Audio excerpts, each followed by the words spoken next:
Bien! Je commence souvent mes vidéos par bien, hein. Comme je pourrais dire mal aussi, mais bon, ça va être moins joli. Alors, mon nom est Luc Allard, toujours, et je vais tenter de vous partager la joie aujourd'hui des droites. Ça va être plutôt court. Vraiment, ce ne sera pas très, très long, je pense. Alors, juste pour m'assurer que tous mes bons élèves sont capables de trouver la règle avec 2 points. On descend un petit peu, on descend. Et voilà, pour trouver la règle avec 2 points, qu'est-ce qu'il faut faire? Bien, il faut lire comme il faut la question. Après 5 secondes, la hauteur d'un avion est de 2500 mètres. Là, je suis vraiment en train de donner un très mauvais exemple parce que je n'ai pas gradué. Alors, on va prendre notre temps. Temps en secondes et hauteur en mètres, comme ça. OK? OK, donc après 5 secondes, 10, 15, après 13 secondes, OK. Il faut lire son texte comme il faut, hein? Comme ça, et tiens. La hauteur est de 2500 mètres. Alors ici, c'est 2500, pas de problème. On pourrait faire quelque chose qui pourrait ressembler à ça, mais idéalement, c'est des graduations égales. Quand ce n'est pas des graduations égales, puis vous faites un peu tout à l'envers, ce que je suis en train de faire, au lieu d'être un graphique, on dirait plus que on pourrait mettre le qualificatif. Ceci est une vulgaire esquisse. Voilà. Une esquisse peut très bien faire la job aussi. Après 5 secondes, la hauteur d'un avion est de 2500 mètres. Et après 13 secondes, la hauteur n'est plus que de 1700 mètres. Donc, peut-être ici, après 13 secondes, 1700 mètres. Sincèrement, on dit ici qu'il y a le modèle d'une droite à ne pas oublier. Donc, si c'est le modèle d'une droite, ça voudrait dire quelque chose qui ressemblerait à ça. OK? Euh, on y va. 2 étapes vues en secondaire 1. Bien, la première, c'est de trouver le taux de variation. Parce que nous, on cherche la règle. Trouver le taux de variation. Parce que nous, on cherche la règle y égale ax plus b.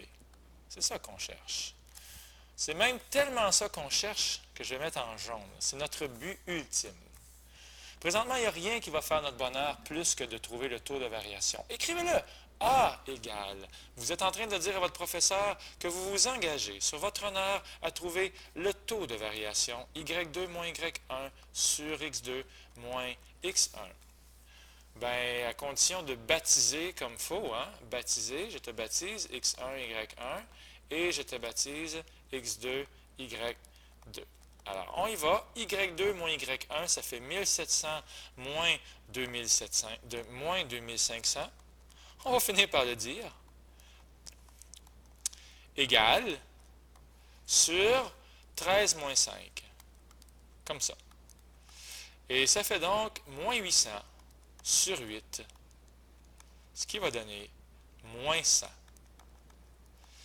Alors, on vient de trouver le taux de variation. A égale moins 100. On peut donc écrire y est égal à moins 100x plus b. Bien, la deuxième étape, ça va être de trouver la valeur initiale.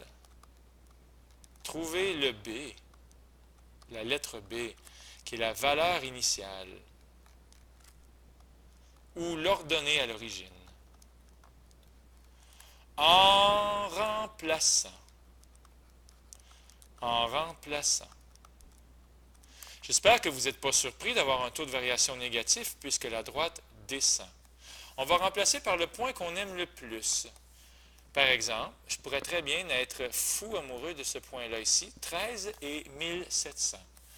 Et donc, c'est parti. Au lieu d'écrire y est égal à moins 100x plus b, je pourrais très bien écrire 1700 égale moins 100 fois 13 plus b. Ce qui va donner 1700 est égal à moins 1300 plus b. Et finalement, b égale 3000. Oui, la règle, c'est y est égal à moins 100x plus 3000. Comme ça. Bon, ben, on a la preuve que mon graphique est très mal fait parce que ici, la valeur initiale devrait être 3000. Mais c'est correct, j'ai dit le mot graphique, mais dans le fond, ça serait plus une esquisse parce que je l'ai fait pas mal vite. Sincèrement, la suite de la page, ce ne sont que des problèmes. Des problèmes, une fois que tu as la règle et que ça se fait bien. Je vais répéter la phrase que je viens de dire. Une fois que tu as la règle, ça se fait très bien un problème. Quand j'appelle un problème à l'endroit, je suis en train de dire ceci. Un problème à l'endroit, c'est tout simplement qu'on donne le x, on cherche y. Je devrais dire, on donne la variable indépendante et on cherche la variable dépendante. Par exemple, si le temps égale 10 secondes, quelle est la hauteur de l'avion? Toujours écrire la règle. Toujours écrire la règle. C'est tellement facile quand on écrit la règle. Y est égal à moins 100x plus 3000. J'aurais peut-être dû prendre la lettre T, puisque j'ai marqué le temps. Bon. La prochaine fois, dans une autre vie, j'aurais pu écrire moins 100t plus 3000. J'aurais pu également écrire f de t égale moins 100t plus 3000. Mais je vais revenir ici. Donc, le temps est égal à 10 secondes et c'est super important de bien comprendre à chaque fois que tu as une règle. C'est quoi x? Bien, x, c'est le temps. Si tu as oublié que x, c'est le temps, ça ne va pas bien. Et y, c'est la hauteur en mètres. Mais si tu n'as pas oublié ça, ça va te servir toute l'année.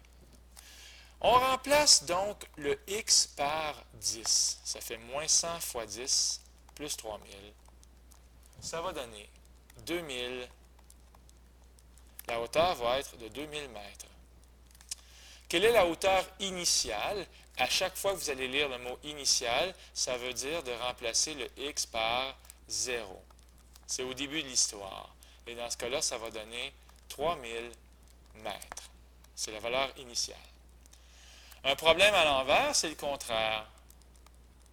On donne y, on cherche x. Si la hauteur est de 1 km, attention, il faut remplacer y par 1000. Toujours écrire la règle, ce n'est pas une mauvaise idée. Y est égal à moins 100x plus 3000 et on remplace le y par 1000. Cette fois-ci, on a un petit peu d'algèbre à faire. Je vous rappelle que 1000 mètres, c'est 1 km. Si vous oubliez ce qui est écrit ici, vous êtes fait. La hauteur est de 1 km, c'est y qu'on remplace par 1000. Bon, bien, avec un peu d'algèbre, vous allez trouver que x égale 20 secondes. Finalement, des fois, il n'y a pas de chiffres. Où sont les chiffres? Mystère! Mais non, quand l'avion va s'écraser, il y a un chiffre décrit. Dans le fond, c'est que la hauteur vaut 0. On remplace y par 0. Ça va donner x égale 30 secondes. Morale de l'histoire, écrivez votre règle. Ça va vous sauver bien des tourments. Là, c'est facile, c'est avec les droites. Mais tantôt, avec les autres fonctions, vous allez voir, la règle, c'est ce qui est le plus important. Déjà, on peut faire des problèmes mélangés. Qu'est-ce que c'est un problème mélangé? La tour de 400 mètres se fait frôler en A. Qu'est-ce que ça veut dire, cette histoire-là? Ça veut dire ceci. Ça, et à un moment donné, il y a une tour ici, clou, clou, clou, et elle se fait frôler au point A, ici. C'est sûr qu'elle se fait frôler. Elle ne peut pas se faire toucher avant. Ça fait une espèce de truc comme ça, là. Tiens. Bon, j'espère que ça, c'est clair. La tour se fait frôler au point A. Une seconde avant, l'avion était vis-à-vis le point B. Okay? Quelle était sa hauteur? La tour mesure 400 mètres. Donc, ici, c'est 400 mètres. Je devrais en fait écrire quelque chose, x, 400. On connaît le x, on connaît le y, pardon, mais on ne connaît pas le x.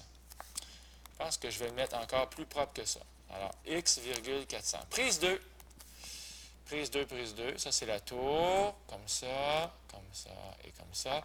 Et au point A ici, c'est x, 400. On remplace donc, dans la règle qu'on écrit d'abord, on remplace le y par 400. Donc, 400 est égal à moins 100x plus 3000. Ça va vous donner x égale 26 secondes. Donc, on a trouvé que c'est 26 secondes. Une seconde avant, donc ici, on n'était pas à 26 secondes, on était à 25 secondes. Cette fois-ci, c'est le y qu'on ne connaît pas. On se resserre de la règle, mais cette fois-ci, au lieu de remplacer y par 400, je remplace le x par 25. Ce qui va donner une hauteur de 500 mètres. OK? C'est assez simple, mais c'est juste pour montrer qu'avec une petite phrase, j'ai fait un problème mélangé. Donc, à un moment donné, c'est le y que j'ai remplacé par 400, puis à un autre moment donné, c'est le x que j'ai remplacé par 25. Tout ça avec une seule phrase. Vous allez voir, je suis capable d'en faire pendant toute l'année des problèmes comme ça. Bon, il me semble que ma vidéo est un peu terne et monotone. Peut-être que ce serait le temps de faire une blague. Alors un jour, quelqu'un s'est commandé une pizza et devinez ce qui est arrivé. Ben, une pizza. Bon. Pour comprendre le taux de variation, une fois pour toutes, y égale 2x plus 1. Le taux de variation, c'est 2. Ça veut dire que lorsque x varie de 1, y va varier de 2. Non, mais je vous le jure, regardez bien, y égale 2x plus 1. Alors attention tout le monde, vérité, vérité, vérité. Y égale 2x plus 1. Lorsque x bouge de 1 unité, y bouge de 2 unités. Je répète, lorsque x bouge de 1 unité, y bouge de 2 unités. Ça, vous avez ma parole que le taux de variation, c'est 2. Puis l'ordonnée à l'origine, on la voit, c'est 1. C'est aussi simple que ça, un taux de variation. Alors, faisons un autre exercice. Supposons que je fais ça comme ça. Tiens, on va prendre une ligne qui fait ça. Comme ça. Tiens, comme ça. Là, on peut très bien voir que lorsque x bouge de 1, y bouge de 5. Il n'y a pas à dire, c'est un taux de variation de 5. Pour ceux qui ne le savaient pas, bien, bienvenue en mathématiques, il n'est pas trop tard pour le savoir. Ça marche aussi avec les fractions. Attention tout le monde. Non, je ne vais pas mettre ma pellicule. Je vais mettre ceci à la place. Lorsque x varie de 1, y varie de moins 0,5. Donc, y varie de moins 0,5. Ça voudrait dire ceci. Alors, tiens, vous pouvez même le faire ici dans votre graphique. Lorsque x bouge de 1, y bouge de moins 1,5. Point, point. X bouge de 1, y descend de 1,5. Bon, le problème, c'est que je n'ai pas la bonne valeur initiale, par exemple. J'aurais dû prendre la valeur initiale, moins 1. OK, on commence. Ma valeur initiale, c'est moins 1. Lorsque x bouge de 1, y bouge de 1,5. Comme ça. De moins 1,5, en fait. Et vous avez donc la fameuse droite, y est égal à moins 1,5x moins 1, qui devrait ressembler à ceci. On l'essaye sur GeoGebra. Vous allez voir, je ne suis pas un menteur. Y est égal à moins 1,5x moins 1. Avec un x minuscule, ça va être encore plus joli. Ah oui, il n'aime pas ça, lui, les virgules. Voyons, il est pénible. C'est peut-être moi qui est pénible pour lui. Tiens, toi. On l'a ici. Wow, c'est le fun. On dirait que les droites sont perpendiculaires. C'est intéressant. Pourquoi les droites sont perpendiculaires? Je m'en rappelle-tu ou je ne m'en rappelle pas? Ben oui, je m'en rappelle. Parce que x bouge de 1, y bouge de 2. Puis ici, x bouge de 2, y descend de 1. Ah, ça me rappelle quelque chose, en tout cas. Ça me rappelle quelque chose avec la géométrie analytique de secondaire 4. Finalement, le punch, c'est lorsqu'on a une véritable fraction. Lorsque x varie de, y varie de... J'ai un super de bon truc pour vous. Vous avez juste à prendre le dénominateur. Le dénominateur ici, c'est 4. OK? 4. Lorsque x varie de 4, bien, y varie de 3.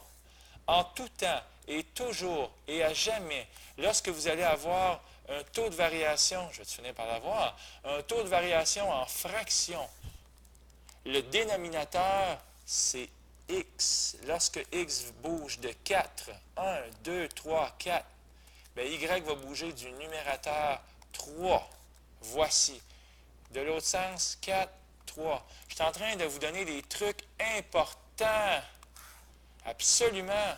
Savez-vous pourquoi c'est important? Parce qu'il va y en avoir des fractions en mathématiques SN de 5e secondaire. Pourquoi pas prendre ce truc-là? Oui, mais monsieur, je ne m'en souviendrai pas que x, c'est le dénominateur. Puis y, c'est le numérateur. Peut-être que vous ne vous en souviendrez plus. Je vous propose un truc.